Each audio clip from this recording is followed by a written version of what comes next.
2014년 2월 6일 노르웨이 라나의 플루라그로타 동굴 입구. 5명의 다이버는 수중동굴 탐험을 위해 모였다. 그때까지만 해도 그들은 자신들이 마주할 일들을 상상조차 할 수 없었다. 5명의 핀란드 다이버들, 야리 후오타리넨, 카이 칸카넨, 베상 안타넨, 패트릭 그랭크비스트, 야리우. 핀란드에는 다이빙을 연습할 만한 수중동굴이 없어 이들은 주로 채석장에서 다이빙을 했다. 이에 만족하지 않고 난이도 있는 동굴을 찾던 중 그들은 위험할 정도로 깊은 동굴 다이빙을 계획하게 된다. 그 동굴은 슈타이너걸 플레저 동굴과 연결된 플루라그로타 동굴이었다. 지난 가을 카이와 패트릭이 두 동굴 입구가 연결되어 있는 것을 발견하고 입구에서 다른 입구로 다이빙을 하며 횡단을 완료했다. 그 동굴을 최초로 횡단한 것이었다. 그들은 횡단의 성공을 통해 자신감을 얻고 재탐험 계획을 세웠다. 이번에는 다른 입구에서 시작하는 것이 목표였다. 즉 플루라 동굴로 들어가서 슈타이너 동굴로 나오는 것이 목표였다. 이 동굴은 베테랑 다이버들도 꺼려하는 상당한 난이도의 동굴이다. 수심은 매우 깊어서 일부 구간은 수면 아래 130m 이상까지 내려갔고 길이는 2km로 북유럽에서 가장 긴 수중동굴 중 하나였다. 또한 매우 짧은 가시거리, 비좁고 미로 같은 통로로 인해 길을 잃기도 쉬웠다. 2014년 2월 5일 핀란드 5사람은 장비를 가득 실은 벤을 타고 노르웨이로 출발했다. 이동부터 쉽지 않았다. 도로 상태는 눈으로 덮여 미끄러웠고 이동 시간만 15시간이었다. 핀란드, 스웨덴, 노르웨이를 통해 이동하는 차 안에서 그들은 안전을 위해 모든 계획과 세부사항들을 철저히 반복해서 검토했다. 그들의 계획 세부사항은 이랬다. 다이빙을 두 팀으로 나누어 진행하는 것이었다. 1팀은 패트릭과 후오타리넨, 2팀은 카이, 베사, 야리우로 나눈 후 1팀이 먼저 코스를 출발하고 2시간 대기 후 2팀이 통과할 계획이었다. 이때 2시간 대기하는 이유는 다이버들이 코스를 통과하면서 일어난 흙먼지가 가라앉기까지 대기하기 위함이다. 모든 것이 계획대로 진행된다면 전체 다이빙은 5시간이 걸릴 예정이었다. 이들은 플루라 동굴 근처의 라나에 있는 조도부르 농장에 도착했다. 이곳에서 하룻밤을 쉬고 다음날 다이빙을 시작하기로 했다. 40m 이상의 수심에서 다이빙하는 것은 테크니컬 다이빙으로 간주되며 특별한 훈련과 오랜 기간의 연습이 필요하다. 이들은 모두 숙련된 테크니컬 다이버였고 CCR, 풀케이브 다이버 자격을 갖춘 베테랑 다이버들이었다. 이러한 자격으로 볼 때 이들은 위험한 동굴 다이빙을 수행하기에 충분한 능력을 갖추었다고 볼 수 있다.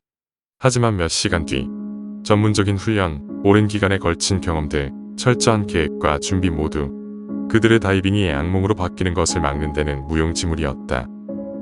다음날 플루라 동굴의 수온은 섭씨 영하 3도로 영하로 떨어졌다.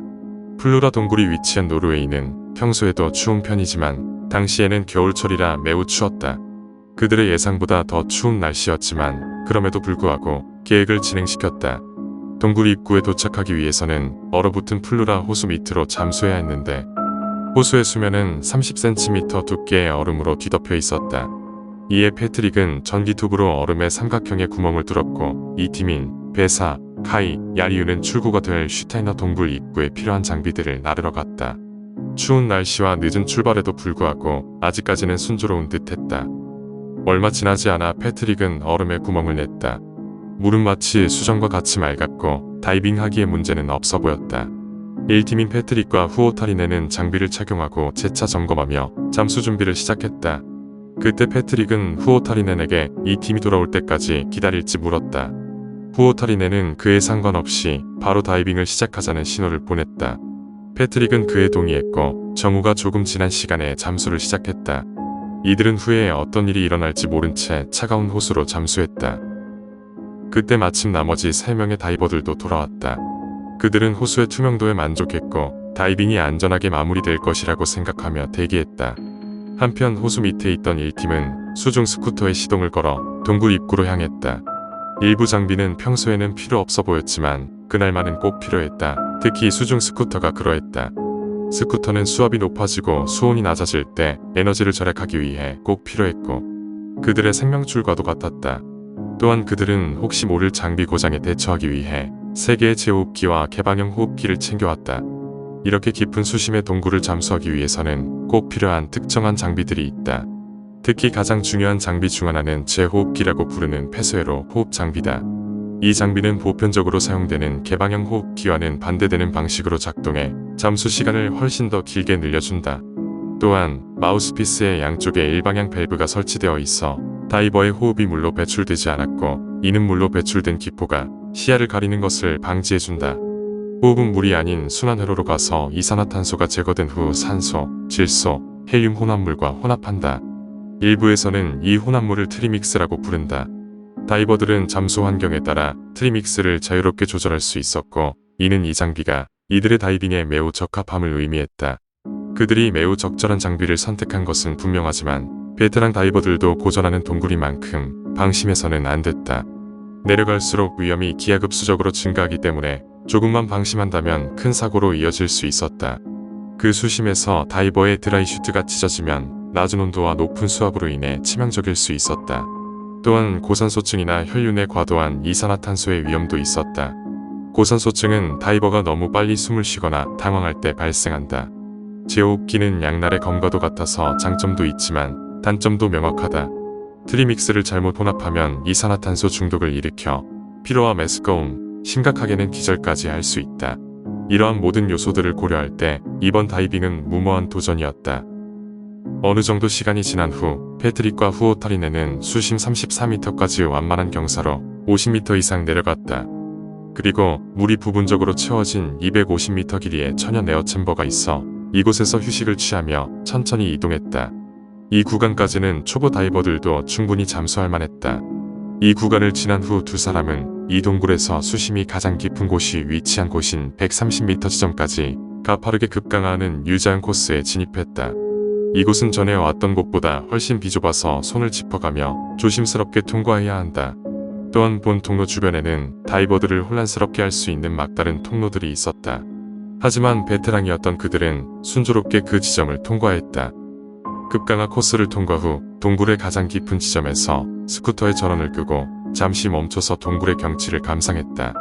패트릭은 후오타리넨과 깊은 수심에서 제호흡기 교체를 연습하기로 계획했었다. 때문에 그들은 몇 분 동안 예비 장비로 연습하며 깊은 수심에 멈춰 있었다. 여기까지는 모든 것이 계획대로 이루어졌지만 한 가지 예상치 못한 것이 있었다. 아드레날린이 치솟고 있는 것이었다. 하지만 아직까지 큰 문제가 되지는 않았다. 몇 분 후 그들은 일자한 코스의 왼쪽 통로로 상승을 시작했다. 동굴의 가장 위험한 구간을 통과했지만 앞으로의 구간도 안전한 건 아니었다. 패트릭이 조심스럽게 먼저 올라갔다. 앞쪽은 비좁은 통로가 90도로 꺾여 있었다.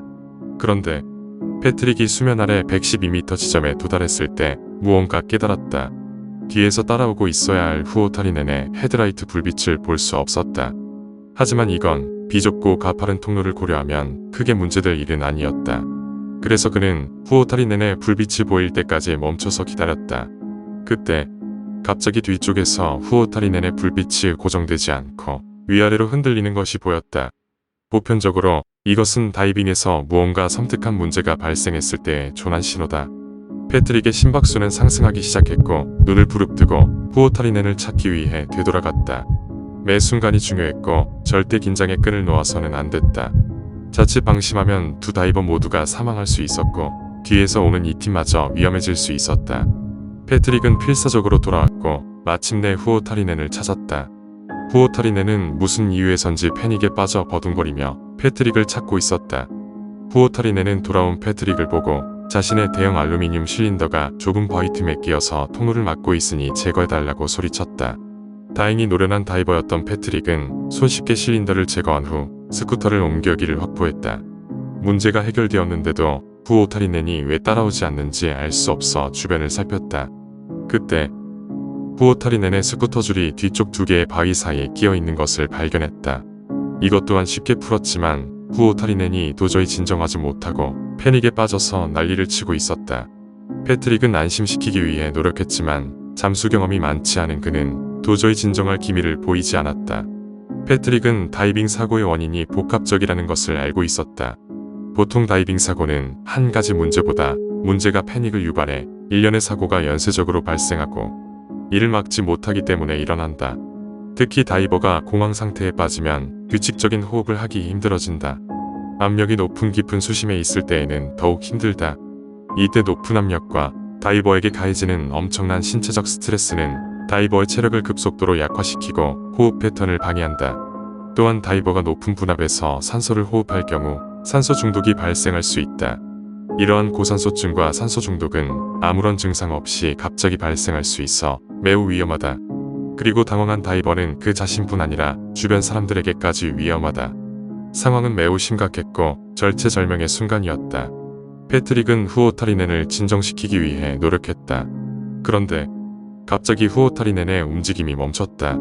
자세히 보니 그의 입에는 호흡기가 있어야 했지만 아무것도 없었던 것이다.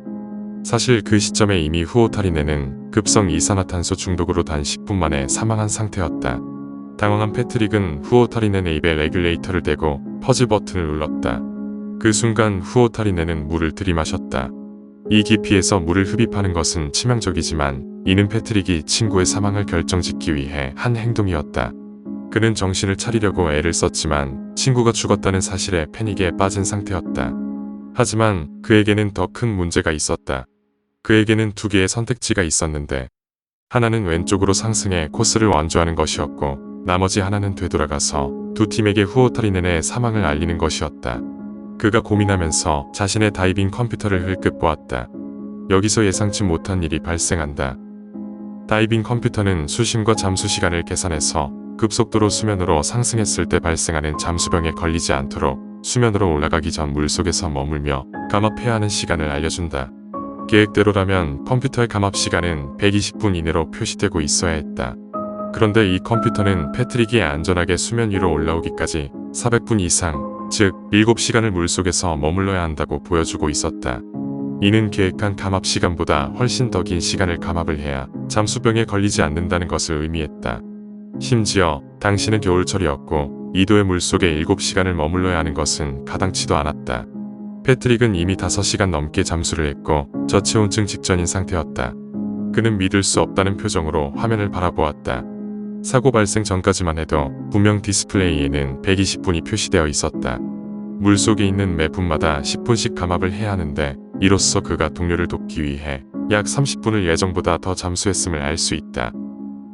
그는 천천히 나아가면 저체온증에, 빠르게 나아가면 잠수병에 걸리는 모순적인 상황에 놓였다. 그는 결국 짧은 코스로 천천히 나아가기로 결정했고 이는 긴 코스로 되돌아가 이 팀에게 후오타리넨의 사망 소식을 알린다는 선택지를 포기한 것과 같았다.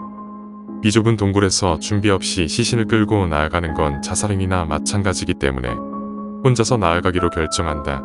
그는 몇 번의 감압 절차를 포기하기로 결정하고 적당히 느린 속도로 올라가기로 결정한다.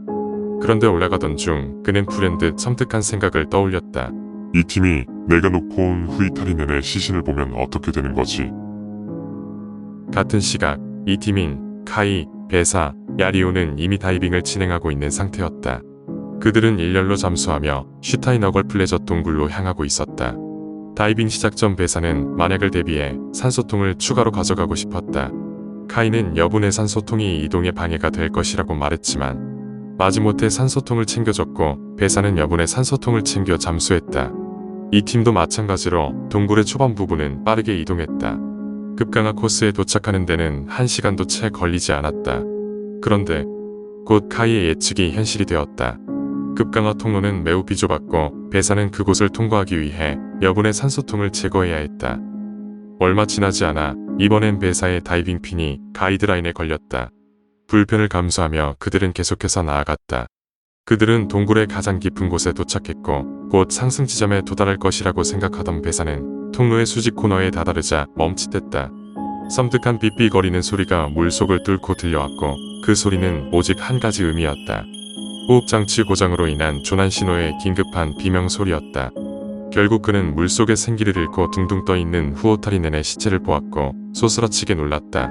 그것을 보지 않으려고 노력했지만 시체가 발버둥치며 바위가 얽혀 있었고 그것이 앞으로 나아갈 유일한 통로를 막고 있었다. 그는 침착함을 유지하며 좁은 통로를 통과하기 위해 몇몇 장비를 제거했다. 베사 뒤쪽에는 야리유가 따라오고 있었다. 베사는 아드레날린으로 가득 찬 감정을 억누르며 야리에게 후오타리넨이 죽었다고 말했다. 끝에서 오던 카이가 좁은 통로에 도착했을 때 상황은 걷잡을 수 없이 커졌다. 카이는 무슨 일이 벌어지고 있는지 몰랐는데 갑자기 야리유가 패닉에 빠진 다이버의 행동을 하고 있는 것이었다. 카이는 그를 진정시키려고 노력했다. 하지만 야리유는 점점 더 병적으로 흥분하며 실성하기 시작했다.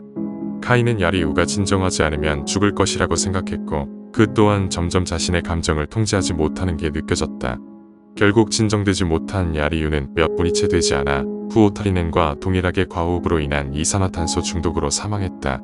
마음을 굳힌 카이는 앞에서 무슨 일이 생기고 있는지 보기 위해 앞으로 나아갔다. 그는 막힌 통로를 뚫기 위해 고군분투하는 배사를 발견했다. 배사는 가쁜 숨을 몰아쉬며 힘겹게 통과하려 했다. 카이는 배사의 생존 가능성과 자신의 생존 가능성을 고려해야만 했다. 결국 그는 시간이 없는 상황에서 배사가 살아남을 가능성은 낮다고 판단했다. 동료 2명이 죽고 또 1명이 죽어가는 상황에서 카이는 어쩔 수 없이 돌아섰다.